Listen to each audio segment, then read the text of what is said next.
එහෙම නෙමෙයි. අදරසේ උන්ස අයිබෝ. මොකද දන්නවද? තුට්ටක් කතා කරලා දෙයක් කරුවොත් හොඳයි කියලා හිතුණා. ඈ? ඇයි හොඳයි කියන්නේ? එතකොට අපිට එහෙම තමයි. එහෙම නෙමෙයි. අදකමත් අපි රජකමත් අපි මේ ඉස්සර සිද්ධ කරන්නේ උරුමා යක්කම් කාර්යය. නේද? ඉතින් මේ උරුමයක් අංකාරය ඉදිරිපත් කරන්නේ සිද්ධ කරන්නේ අපේ රටේ හිටපු ශ්‍රේෂ්ඨ කලාකරුවෙක්ගේ ගුණ අනුස්මරණ සිහි කරනවා. පස්වෙනි ගුණ අනුස්මරණය සිහි කරනවා. නේද? ඉතින් එතුමා ගැන දුට්ටක් වචන දෙකක් තුනක් කතා කරන්න ඕන. නැත්තම් මේ අපි මේක දිගටම කරගෙන ගියාට හරියන්නේ නැහැ. ඒ මොකද කියනවා නම් අපේ රටේ මට හිතෙනවා ඒ දවස්වල ගැන හුඟක් කට්ටිය පිටපස්සෙන් කතා කරනවා. ඒ හින්දා අපේ කතාව නතර කරන්න. ඒ කෙසේ වෙතත් අපි ටිකක් කතා කරලා මේ වැඩේ කරන්න ඕනේ. අපේ රටේ හිටපු ශ්‍රේෂ්ඨම කලාකරුවෙක් තමයි අපේ දේශාර සීපාලික නේද? එතුමා ගැන මුණ වර්ණනා කරන්න අද මුළු දවසම ගත්තා මේ මුළු දවසම මෙතන මේ ස්ථානයේ මේ හෝල් එකේ එතුමාගේ ගුණ තමයි කිව්වේ. හැබැයි අපි අහගෙන ඉන්නේ නැහැ. මොකද අපි හිතියේ නැහැ මේක. අපිට දැනන්නේ අපි කියන්නේ නේද? ඉතින් දේශාර සර් ගැන කතා කරනකොට අපේ මේ ලංකාවේ ප්‍රොජෙක්ට් එකකට මේ බෙරවාදන කලාව මේ බෙරවාදන කලාව අපේ මේ දේශීය කලාව අපේ මේ සංස්කෘතික ගුණයන් අපේ පාරම්පරිකව පැවතෙන මේ බෙරවාදන කලාව ලෝකයේත් එක්ක ගනුදෙනු කරේ පියසාරසයි. මේක ලෝකයට ගෙනිච්චේ අපේ පියසාරසයි. මොකද එතුමා කරපු විප්ලවය එතුමා කරපු මෙහෙය නිසා තමයි අපි ජාත්‍යන්තර මට්ටමේ කලාකරුවන් විදිහට අපේ රටේ මේ වාදන ශිල්පීන් සැලකුවේ නේද? අපි ඒක නිසා එතුමා ගැන ඒව සිහිපත් කරන්න ඕනේ. එතුමා තමයි මේ ලෝකයේ අපි මේ වාදන කලාව ගෙනිච්චේ. එතුමා අති දක්ෂ වාදන ශිල්පී නේද? එපමණක් නෙමෙයි හොඳ දක්ෂම නර්තන ශිල්පී. මොකද පරපුරට කෙනෙක් ඒක නිසා. ඉතින් මේ පොල්ගහවල කියන මේ ප්‍රදේශයේ පොල්ගහවල කියන ප්‍රදේශයේ එතුමා බිහිවුණා.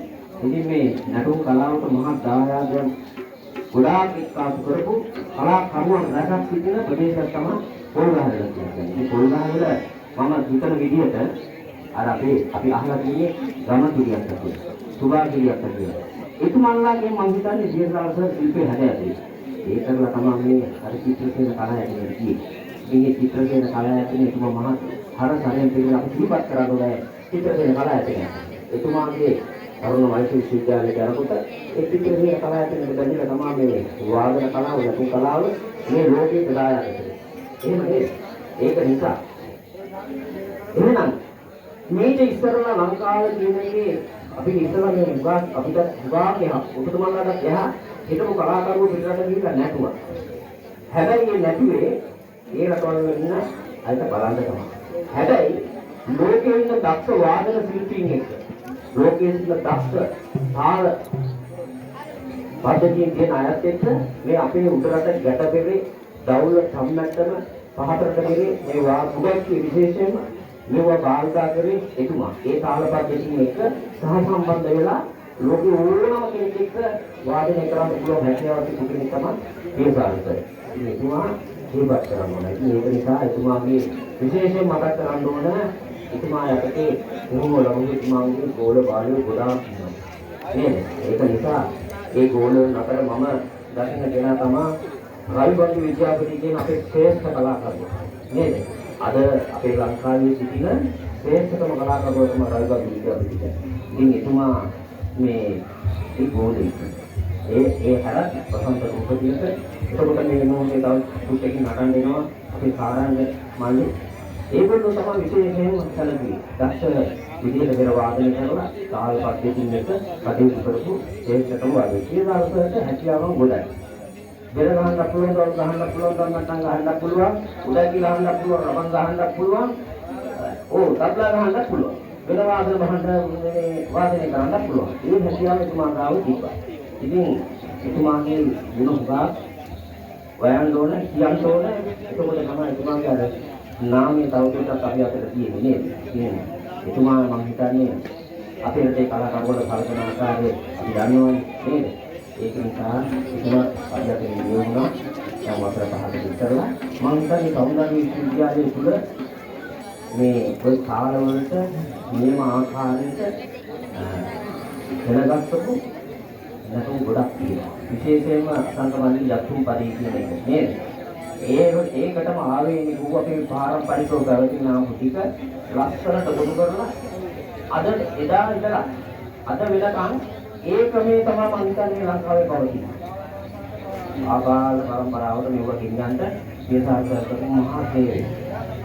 එහෙනම් කොහොමද කරන්නේ කරන්නේ? එවමනක් නෙවෙයි කොහොමද හැලේ? කොහොමද හැලේ කියන නඩමාගේ විශේෂයෙන් නියම තාල් පද්ධතිය වලට ගෙනල්ලා අපේ රටට අපේ අධ්‍යයනය කරන සියලුම දුවා දරුවන්ට නියම ආකාරයේ කටයුතු කරනවා. ඒ අතර එතුමාගේ දුක සැප සියලු දේ ගන්න කියන අරමුණට එතුමාගේ පාල දීපාරයි. ඒ සියලුම සහෝදරකම් මිත්‍රකම් ඒ සියලු දේවල් එයාගේ අවසාන භාගයේ සියලු දේවල් දැනුවත් කරගන්න එතුමාට කියලා. ඒ තුමතිස අන්න ඒක නිසා කියන්නේ මම යාළුවා. අපි මේ මහතර සම්බන්ධ වෙන්නේ එතුමාගේ පාල දීපාරයි. ඒක අගුරුතුමාගේ මේ ආරාධනාව.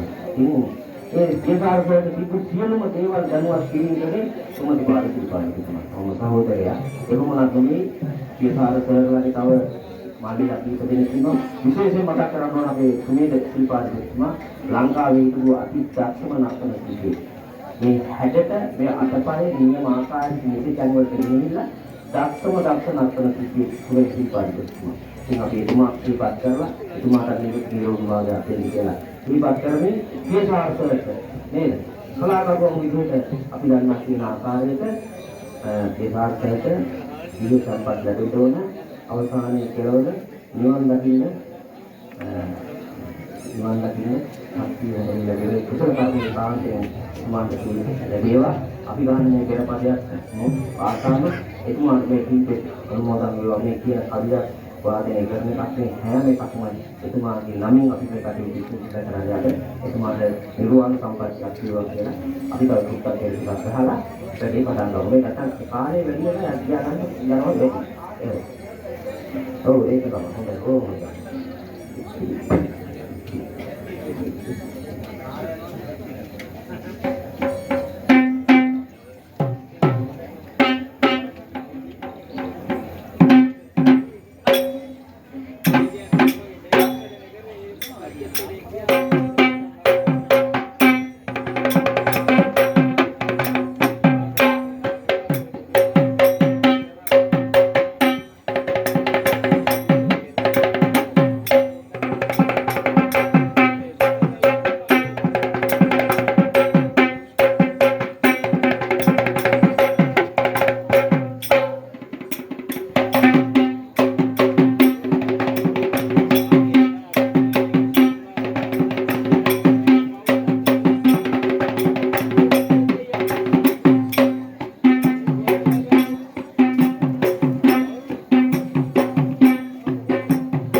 ආ